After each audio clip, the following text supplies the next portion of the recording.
Now 92.1 FM, live and local at 8:33. Here I'm Greg Lawrence, again joined by Troy Matz, as we are welcomed by Circle of Hope with Cynthia Bomber. Good morning, Cynthia. Good morning, Greg. How are you? I'm well. Yourself? Good, thank you. And Eva Wywood joining us as well from Messenger. Good morning, Eva. Good morning. You got your coffee going on? Yes, sir. You're good to go? You're good to go? Good to go. Did I hear you two say this is early in the morning This for you? is way early in the morning. Oh, I was just goodness. saying newspaper people are night people, you know? That's true. Are you kidding? What, it's 8:33. The day's half shot, Eva. Whatever. Yeah, welcome to our world. Welcome to our world. All right, we're talking a Circle of Hope. Cynthia, tell us what that's all about. Circle of Hope was actually a vision of my colleague here, Eva, when she saw that the homeless of Juneau County were being very unattended. And several years ago, I think it's 2009, she began a campaign, kind of grassroots, to get other people to see the same urgent needs. And from there, it developed from Circle of Hope has two arms, basically. Lend a Hand, which serves the people that are homeless or very near that. And then we have another component, Grateful Hearts, which is an outreach to people of need who get help. They have housing, but they have a short budget in terms of household items and personal care, dignity items. And so Grateful Hearts tries to fill that need by once a month they can come and get supplies. Wow, that is amazing. That's good work. Good stuff. It is good stuff. So, Eva, how did this all come about? How did you have the vision for the whole thing? I did an article for the Messenger on rural homelessness because I was hearing from a lot of agency people that we had a lot of homeless. And being from Chicago myself, it's a different type of homeless than I'm used to, because in Chicago you see it. You know, people are huddled over garbage cans with flames, keeping warm. You see people in doorways, but rural homelessness is much different. So I did an article, I learned about it, and then I was able to see it. And I saw a need, and being a single mom myself, you know, I can remember thinking, paycheck to paycheck, this could be me one day, who knows, you know? And where would we go in this county? And at the time, there really wasn't a lot of resources, so I just kind of did the article and said, anybody interested, come to a meeting at Hatch Library, and the next thing you know, a month and a half later, we were putting people up. That's really good stuff. Mm-hmm. Yeah. Yeah. When did it all start? October of 2009. Okay. Yep. And you've put a lot of people in homes since then. Yes. Yes. We supply stays at local motels, so any money donated to us is reinvested right away back into the community. The stays depend on each individual situation. We help those who want to invest in themselves, you know, so they have to be able to get out there and do all the things that they need to and access all the resources that they need to. So it's been great, actually. Because we have limited resources, we have to limit their stays. And so what's imperative is that they have a plan of action that they discuss with us, where they're working with Community Action or other government agencies, where we can see that they're going to get on their feet and there's, you know, light at the end of the tunnel, rather than they're going to stay in the motel indefinitely, because we can't sponsor that. So right. It's a way to, you know, there's education involved as well as helping them in the urgent need. Well, there has to be it can't be an endless process. It has to be a means to an end. Exactly. Yeah. Mm-hmm. Exactly. And I find there's a lot of misconceptions out there too. A lot of the people we work with actually already work. You know, they're the working poor. And I would say one of the biggest hurdles that we've had since we started is people fear we're going to get used and abused. Okay. You know, and I'm not going to say that doesn't probably happen, because, you know, there's always users in any segment of society. Right. But I would say the vast majority are people who are really in just dire situations. You know, situations happen. So. All right. Now 92.1 FM at 23 till 9. That's now 92.1 FM Hooter Bowl time. We have 33 degrees. We're going to take a break and get our mid-Wisconsin weather coming up. It's a key early season matchup in Scenic Bluffs boys basketball Tuesday night as the Necedah Cardinals visit Hillsboro. We'll have it for you. It's the Scenic Bluffs game of the week on Now 92.1 FM. I'm Troy Matz. Mark Ellison joins me from Hillsboro Tuesday night. Pregame coverage around 7:20 p.m. Brought to you in part by the Farmers State Bank, Peterson Pharmacy, Beezer's Grill, White City Lumber, and the Nacita Bank. Nacita at Hillsboro, Scenic Bluffs boys basketball Tuesday. Pregame coverage around 7:20. Now 92.1 FM, Hooterville time 19 till 9, and it's 33 degrees here on this morning. I'm Greg Lawrence, along with Troy Matz. Yes, it is morning. It is morning. I lost the day. What day is it? It's Tuesday morning, right?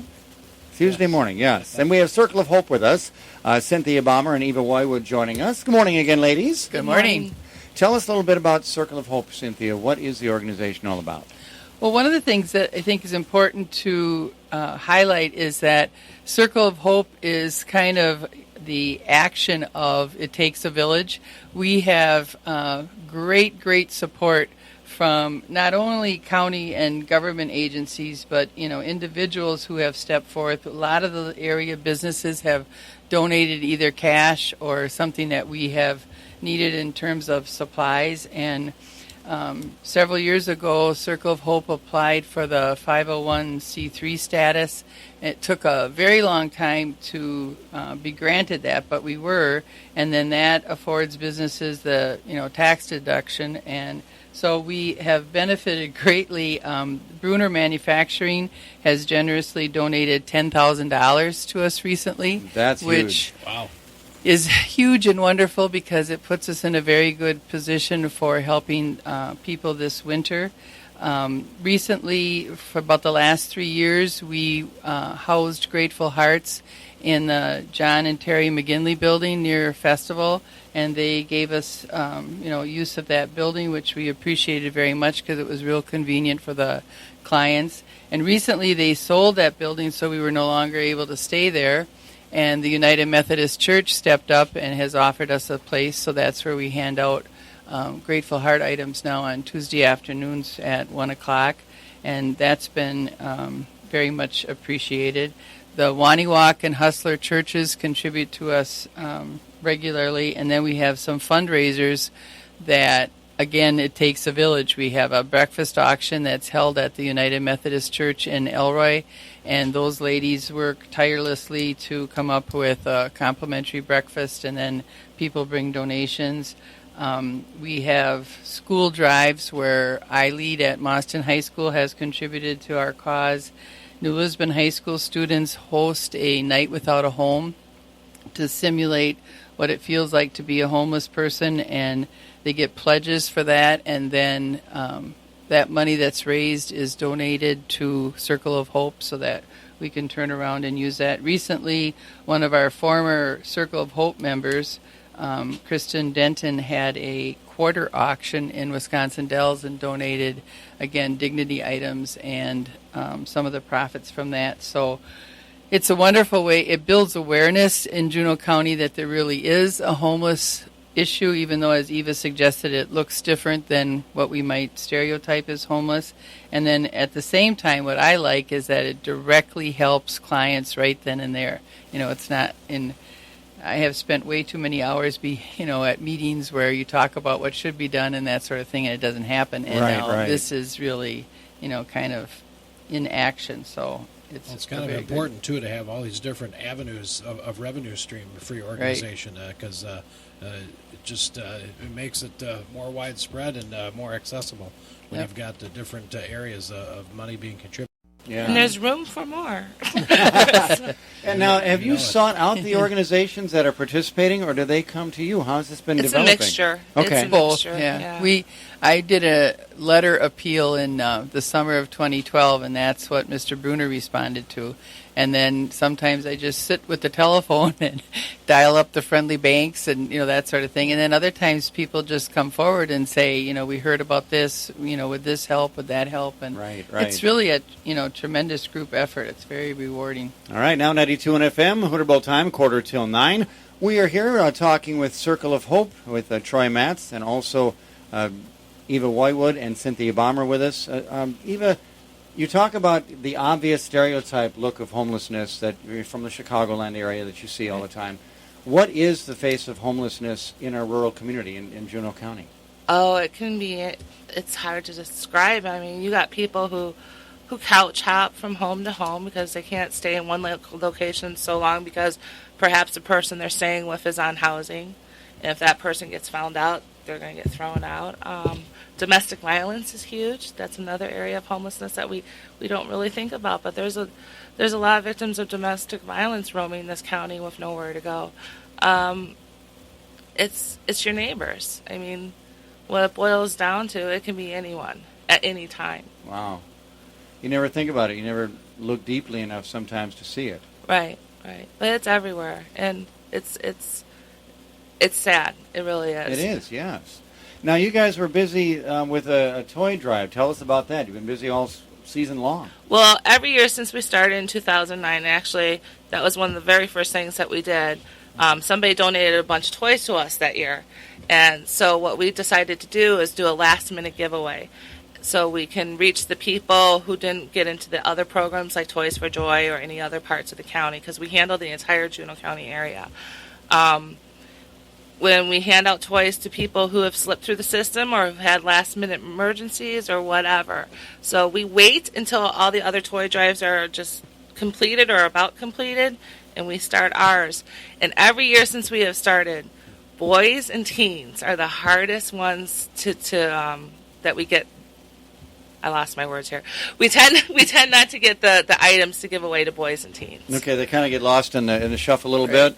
Yeah, totally. Well, yeah. I think that, with Christmas, we always think of little kids girls. being all excited, and, it's easy to shop for kids in that, toddler to, probably 10-ish age. But Right. then when you get into, like the middle school boys and particularly teenagers, they are a little more, they're not quite as typical to shop for. So we're always kind of looking for things for them. And gift cards are a wonderful thing because then they can make some choices and, just people remembering that, families that are in dire straits do have teenagers and older boys.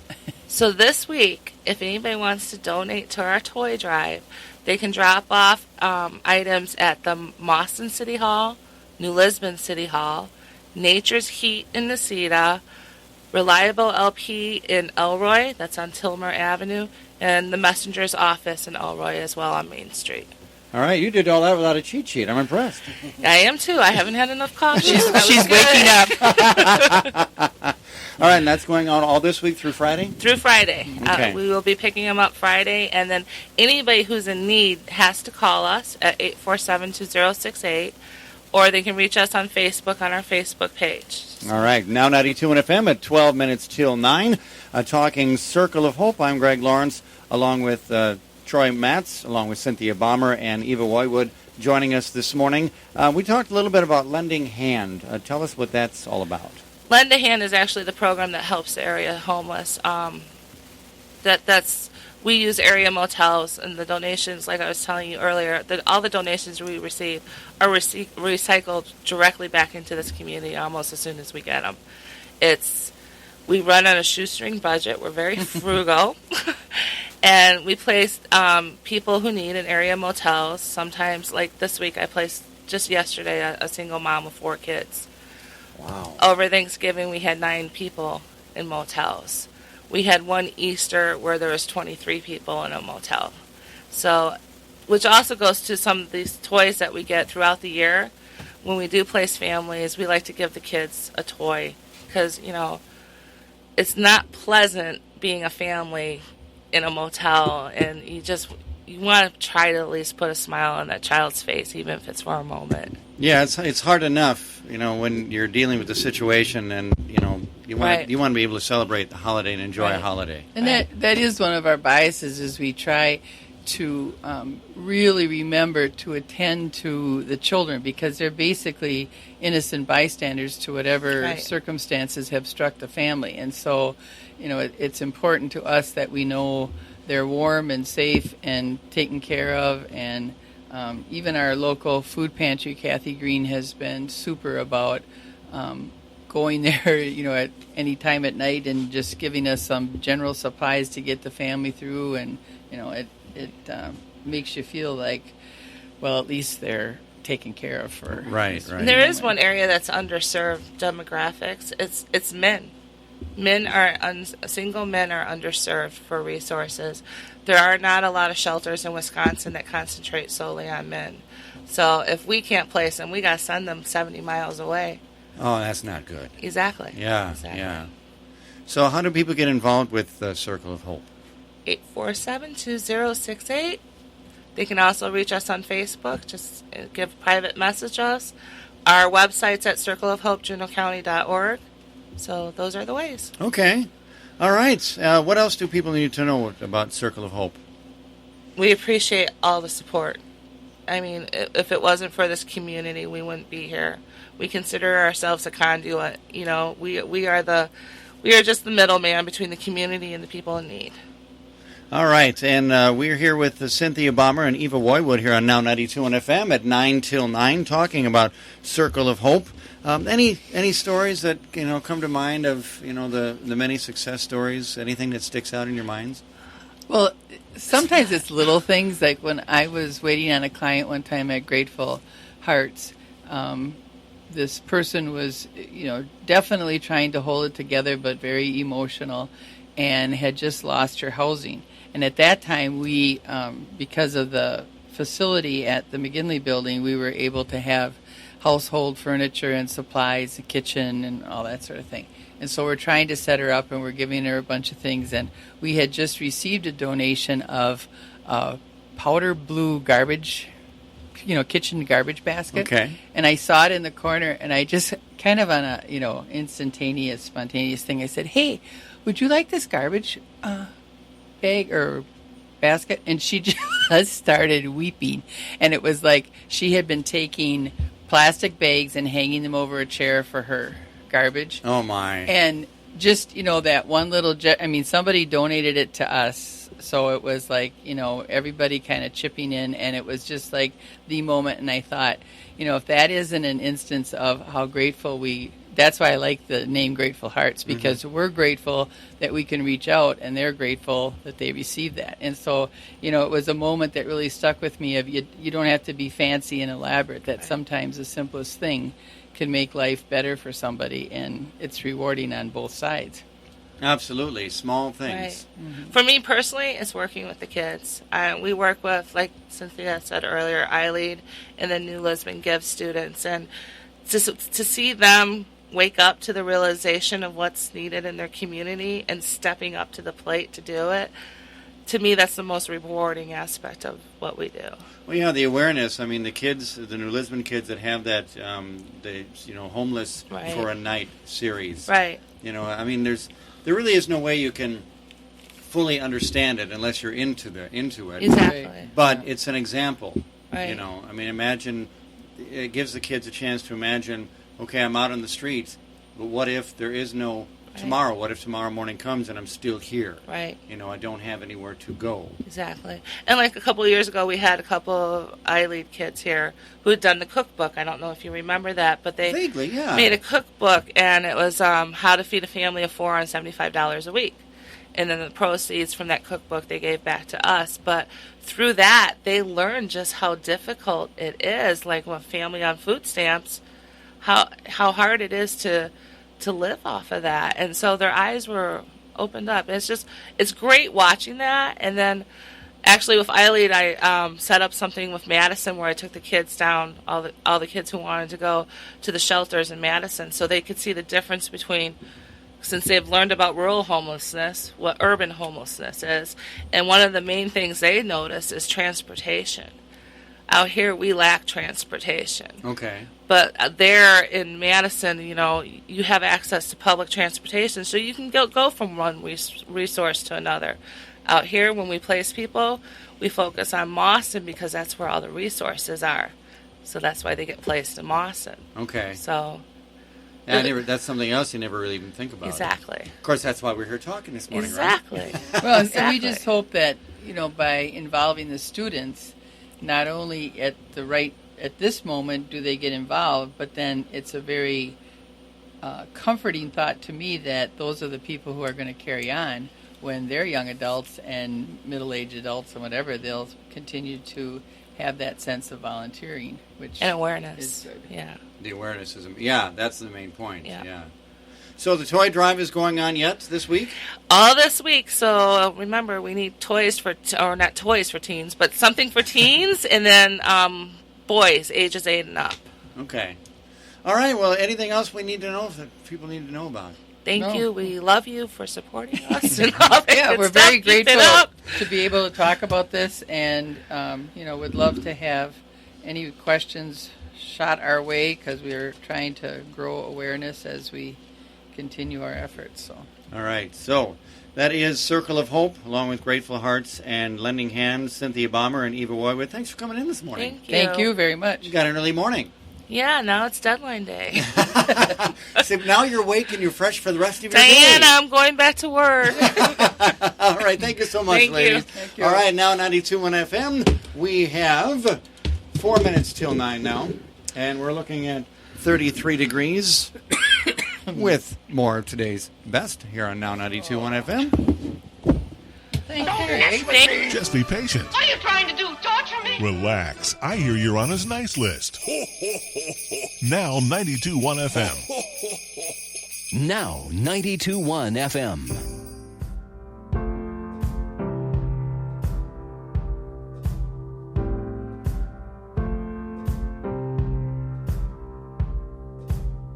Guess it's true, I'm not good at a one-night stand. But I still need love, 'cause I'm just a man. These nights never seem to go to plan.